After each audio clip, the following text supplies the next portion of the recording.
Ya, baik, Assalamualaikum warahmatullahi wabarakatuh. Waalaikumsalam warahmatullahi wabarakatuh, Pak Dwi. Ya, bagaimana kabarnya Mas Mas Fahrul? Alhamdulillah, alhamdulillah sehat Pak Dwi. Pak Dwi gimana Pak kabarnya Pak? Ya, alhamdulillah sehat juga ya. Nah, ya, eh, ini posisi di mana nih? Di Saya Semarang. masih di Semarang, Pak. Tapi di Oh, Semarang bawah. oh Aku ya, di sekalian sudah nanti Pak. oh ya. Kapan wisudanya? Siapa? Pertengahan Pak, kalau tidak berubah tanggal 13 Agustus. 13 Agustus ya, ya, Iya, baik ya. iya, Ya ini mungkin saya ingin apa ya menggali informasi, berbagi pengalaman dari Mas Fahrul ya iya. berkaitan dengan penyelesaian tesis ya. Karena saya melihat Mas Fahrul ini ya termasuk cepat dan intensif gitu ya, intensif gitu ya. Jadi sepertinya saya itu dikejar-kejar sama Mas Fahrul selama dengan ya, tapi positif ya artinya saya sendiri senang kalau mahasiswa itu bisa maju seminggu 3 kali ya tidak masalah gitu ya. Nah, dan saya kemarin itu kan melihat Mas Fahrul termasuk yang saya merasa dikejar ya, tapi saya senang ya karena Iya. itu efeknya bagus. Nah, ini mungkin ini bisa berbagi pengalaman ya. Nah, mungkin yang pertama ini kemarin produknya apa Mas Fahrul ya? Ya, Mungkin untuk jelaskan ya, singkat. untuk kemarin produknya itu berupa website Pak. Website ya. Iya. Oke ya. Untuk pembelajaran SMK atau apa Ya. gimana ya? Untuk pembelajaran SMK materi proyeksi gambar teknik. Ya, untuk berarti untuk gambar ya. Iya. Nah, apa yang sudah didapatkan? Hasilnya bagaimana? Website yang sudah dirancang itu dari Ya, kemarin sudah di apa sudah dicoba dan lain-lain, mungun bisa dijelaskan secara singkat. ya, secara singkatnya, kemarin untuk hasilnya itu media dalam kategori sangat layak, dan Mm-mm. untuk keefektifannya masuk dalam kategori cukup efektif, Pak. Mm-mm. Ya, apa yang melatar belakangi Mas Fahrul itu mengambil topik tersebut? Baik, untuk melatar belakangi kenapa saya mengambil topik tersebut, yang pertama adalah saya melakukan pra-penelitian, yaitu observasi awal, Mm-mm. di mana ternyata di lapangan, khususnya di SMK yang saya teliti, itu belum adanya teknologi, khususnya website, dalam pembelajaran, khususnya materi proyeksi gambar teknik. Jadi, atas latar belakang tersebut, saya mempunyai satu solusi ataupun satu ide untuk membuat satu pembelajaran yang menarik, yaitu berupa website yang bisa diakses oleh siswa, baik di rumah maupun di sekolah. Ya, basic dulu S1-nya kan bukan IT ya. Nah, Ya, kenapa tertarik dengan ya, topik ini? Kan betul. agak-agak ini. Oke, ya Pak. Untuk basic saya memang yang pertama adalah pendidikan teknik mesin. Di situ ada materi gambar teknik di pendidikan teknik mesin. Kenapa saya mengambil website? Itu yang pertama, saya tentunya tidak idealis Pak, dalam artian saya tahu kemampuan saya tidak membuat satu website dengan coding yang rumit. Kemudian basic saya itu didapatkan ketika saya PPL di SMK Hmm. Negeri 7 Semarang. Di mana ketika saya PPL, saya disuruh ataupun ditugaskan oleh guru pamong saya waktu itu di SMK 7, yaitu Pak Sucipto, diberikan tugas untuk Mas tolong buatkan satu website yang simple saja, namun siswa itu lebih tertarik, dan karena waktu itu adalah COVID, jadi pembelajarannya itu kan melalui Daring Zoom, ya. ya Hmm. daring tatap muka. Jadi akhirnya saya mencoba mencari di media sosial website yang sekiranya saya bisa pelajari dan tidak memakan waktu yang lama. Salah satunya itu website Google Site, Pak. Jadi Google Site ini sudah ada template-nya semua, tinggal saya Hmm. modifikasi, tinggal sekreatif saya bagaimana memasukkan, dan di dalamnya situ variasinya adalah ada game, gamifikasi itu sendiri. Ya, karena kan background-nya bukan dari IT ya. Merasa Ya, kesulitan nggak saat mulai merancang sampai bisa berjalan websitenya itu? ya. Untuk kesulitan sendiri, saya pribadi karena mungkin dari saya tidak ada basic IT, namun saya mencoba menggali potensi dari diri saya yang sebisa saya, apa namanya, menggunakan website apa, dan saya pelajari ternyata mungkin dalam kurun waktu tidak ada 3 ataupun 1 minggu, Pak, sudah bisa saya pelajari semuanya. Karena basicnya memang tidak memakai coding apapun, hanya Hmm. kita sekreatifnya saya saja, memasukkannya bagaimana. Nah, mungkin challenge-nya itu di gamifikasinya itu sendiri. Saya memasukkan aplikasi ataupun website lain ke dalam Google Site itu. Jadi Ya. kalau untuk kesulitan, dari saya pribadi, tidak ada kesulitan yang gitu berarti istilahnya. Ya, berarti yang penting kemauan ya, karena Oke, meskipun basic pendidikan S1-nya bukan IT, asal kita mau oke. itu ya mempelajari ya, ternyata 1 minggu ya, cepat juga itu ya, Ya, lumayan. sampai memahami bisa membuat website. Lepas dari tentu saja masalah sederhana atau itu lain hal ya. Ya, Oke, karena proses nanti sambil berjalan itu tentu bisa berkembang. Nah, ini yang penting yang uh, saya apresiasi ini yang saya merasa dikejar-kejar oleh Mas Fahrul ini. Nah, ini itu gimana membuat strategi seperti itu ya, padahal banyak yang bimbingan skripsi atau tesis itu setelah dikoreksi ya itu 1 minggu, 2 minggu, bahkan lebih dari 3 minggu itu menghilang. Lah ini kok bisa dalam 1 minggu? Bahkan saya pernah rasa mencatat itu ya pernah 3 kali menghubungi saya untuk bertemu. Nah ini gimana ini strateginya? Kan mahasiswa lain itu sulit kayaknya untuk bisa seperti itu. Ya, gimana? awal kalau dirunut dari awal mula saya itu masuk ketika maba, Pak, mahasiswa baru. Saya Hmm. merubah pola pikir di mana kalau saya berpikirnya adalah ketika dulu diberikan tugas oleh guru ataupun oleh dosen, khususnya di kuliahan, misal jam 9 kuliah, jam 11 selesai kuliah, ada tugas, saya lebih milih langsung mengerjakan tugas itu, Pak. Jadi Hmm. nanti H-1, H-2 itu saya sudah lega karena saya memang tahu kemampuan saya. Ya. Saya bukan tipe orang yang istilahnya gampang mengingat sesuatu. Jadi saya mencoba untuk mengatasinya yaitu dengan itu, Pak. Jadi saya cepat-cepat saja, barangkali nanti saya lupa, saya coba pelajari terus karena kemampuan saya hanya segitu saja. Saya jadi tahu kemampuan saya sebatas sebatas apa untuk mengatasinya, dilakukan dengan cepat. Ada tugas, saya langsung pengerjakan karena masih ingat daripada nanti saya menunda-nunda akhirnya saya lupa. Apalagi untuk pas khususnya skripsi maupun tesis, saya mengiranya bahwa setiap dosen itu kan pasti punya kriteria, punya pandangan terhadap apa yang kita kerjakan. Nah, kalau saya berpikiran itu, saran ataupun masukan yang dilakukan oleh dosen itu pasti baik buat kita, mau walaupun terkadang ada pandangan yang berbeda. Nah, dari pandangan-pandangan itu akhirnya saya mencoba menyelaraskan antara kemampuan dari dosen pembimbing dan saya akhirnya kan klop itu, Pak, karena saya berpikirnya banyak kasus pembimbing mintanya A, mahasiswa mintanya B, akhirnya ibaratnya revisinya susah, jadi ketemunya itu jarang, Pak. Jadi saya tipe-tipe orang yang lebih manut dengan saran pembimbing, namun saya juga mempunyai satu ide dan istilahnya menyalurkan ide saya. Akhirnya itu yang membuat cepat sih, Pak. Jadi satu pikiran gitu, Pak. Satu satu tujuannya itu sama. Hmm. Ya, tapi dalam menulis sebuah tesis itu kan uh, cukup membutuhkan effort ya, usaha Oke, ya, ya, pemikiran oke, ya, terus. kemudian eh, kemudian menulisnya ya. Ya, Jadi kalau effort itu mulai dari memahami ini harus bagaimana sampai kita oh ya ya, paham ya. Kemudian kita butuh waktu juga. Kemudian menulisnya lagi. ya, Nah, oke. tapi ternyata dari satu bimbingan ke bimbingan yang lain itu jedanya pendek sekali. Nah, itu strateginya gimana itu? Ya, Strateginya ya, pendek sekali ya. sampai yang berikutnya pendek juga. Mohon izin, saya memang basic dulu karena memang langsung fresh graduate S1 ke S2.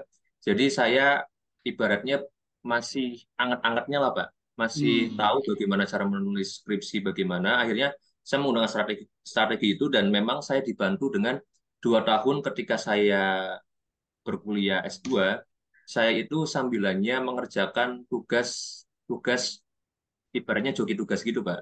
Nah, itu Hmm. yang membuat tingkat ibaratnya mencari informasi, kemudian tingkat kecepatan saya dalam mengetik ataupun mencari sesuatu hal itu cepat, Pak. Itu yang membuat saya akhirnya eh, untuk menulis tesis itu jujur Pak ya, kalau misal di compare antara S1 dengan S2, saya jujur lebih sulit ketika menulis S1 Pak daripada S2 ini. Nah, ini Karena kenapa nih? karena S1 kan saya benar-benar dari nol. Saya Oh. belum ngerti cara penulisannya itu bagaimana. Ketika Hmm. S2, saya sudah sering membuat proposal, entah itu proposal dari kampus lain, saya mengerjakan. Kemudian saya sudah biasa mengerjakan artikel penulisan, entah dari orang yang meminta jasa saya untuk menulis. Akhirnya dari situ kebiasaan itu yang membuat cepat, Pak. Makanya kalau misalnya ada teman yang bertanya, range waktu untuk membuat bab satu latar belakang sampai dengan tujuan manfaat itu kalau saya bisa bilang itu 2-3 hari untuk saya cukup Pak. Ya, Asal ya, ya. permasalahannya itu sudah ada garis besarnya. Udah jelas ya Oke, permasalahannya sudah itu ya. jelas. Oke, iya, Ya, oke ya. Jadi ini ya, ada latar belakang lain nggak? Kalau itu kan berarti terkait keahlian ya, artinya sudah terbiasa dengan mengerjakan biasa. ya, sehingga bisa menyelesaikan revisi atau kegiatan yang lain itu dengan cepat.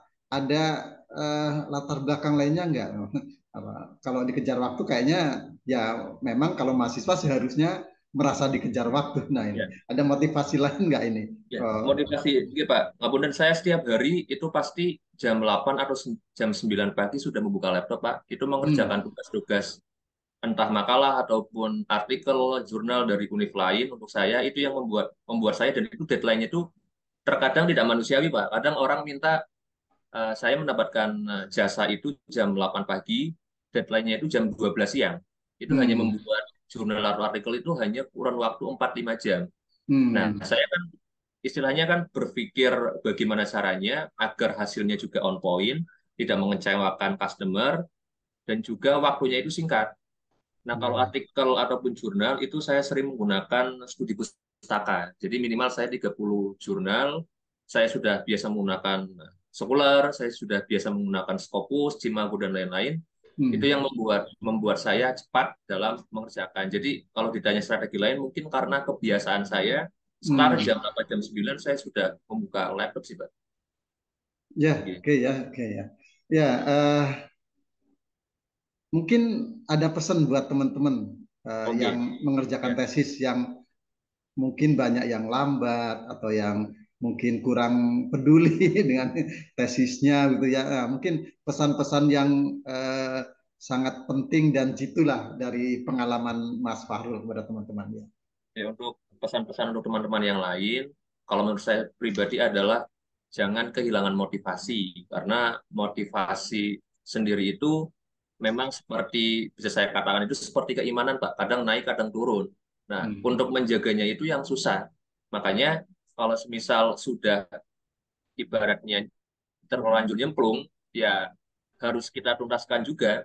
Jangan, saya paham mungkin banyak teman-teman saya juga yang sudah mungkin punya pekerjaan, jadinya terhalang oleh pekerjaan aktivitas yang lain. Namun saya sendiri mungkin ya itu sudah satu konsekuensi karena sudah nyemplung ya sudah harus dikerjakan. Untuk sarannya mungkin jangan sampai kehilangan motivasi, mungkin bisa sambil waktu yang kosong dikerjakan mipil pelan-pelan karena saya juga menyadari apalagi untuk yang sudah teman-teman yang ibaratnya sudah berumur untuk mengerjakan itu mungkin memang memang rada lamanya di penulisan. Namun ada juga Bapak satu teman saya itu sudah umurnya 45 tahun, beliau malah lebih cepat dari saya, Pak. Ya, ya, Ya, ya. motivasinya memang lebih tinggi. Nah, Beliau lebih tinggi ya. Saya salutnya itu. Jadi menurut saya umur itu bukan bukan salah satu alasan untuk cepat atau hmm, lambatnya, tapi tentang ya, motivasi bagaimana awal yang sudah masuk, jadi kita harus tuntaskan juga.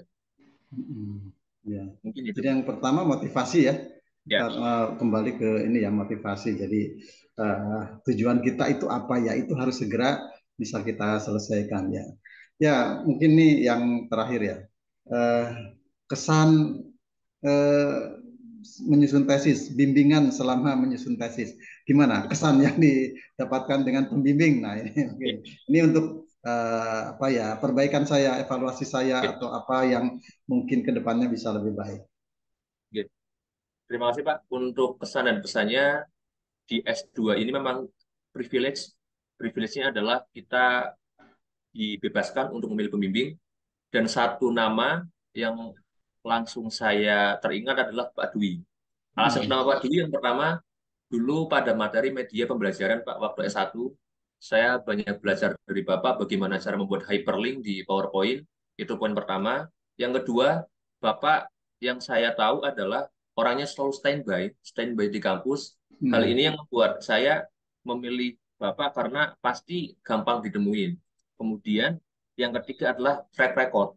Saya juga bertanya dengan teman-teman yang S1, bagaimana cara membimbing Bapak, dan memang Bapak adalah orang yang detail, namun fire.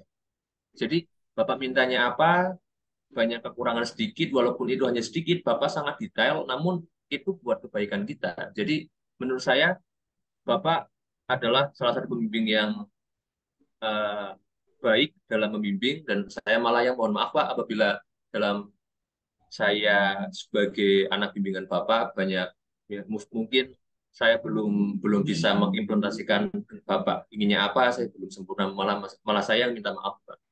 Tapi kalau secara keseluruhan saya bimbing Bapak, saya yang ucapkan terima kasih karena Bapak ketika saya WA selalu fast respon Pak. Itu yang saya butuhkan Pak.